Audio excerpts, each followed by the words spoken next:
تو این پست میخوایم مدلمون رو پشت شیشه قرار بدیم و انعکاس شیشه رو تو عکسمون ایجاد کنیم. خب برای این کار ابتدا باید یه عکسی که میخوایم روی شیشه قرار بگیره رو وارد نرم افزار کنیم. ازش یه کپی میگیریم، لایه بالایی رو خاموش میکنیم، روی لایه اصلیمون بلندینگ مودش رو روی حالت لایتن قرار میدیم. اوپاسیتیش رو هم بین 55 تا 65 تنظیم میکنیم. حالا لایه بالایی رو روشن میکنیم، بلندینگ مودش رو روی حالت مولتیپلای قرار میدیم. اوپاسیتیش رو هم بین عدد 20 تا 30 تنظیم میکنیم. خب حالا لایه بالاییمون رو مجدد خاموش میکنیم، لایه پایینی رو انتخاب میکنیم، وارد بخش فیلتر میشیم، بلر و گاشن بلر. مقدار رو بین 20 تا 30 انتخاب میکنیم تا تصویر ساختمون بلر شه و حالت انعکاس رو به خودش بگیره.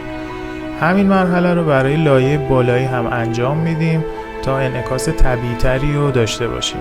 تو مرحله آخر هر دو تا لایه رو با هم گروپ میکنیم، اوپاسیتیشون رو مقداری کم میکنیم تا انعکاس حالت طبیعی تری به خودش داشته باشه و کارمون تمامه.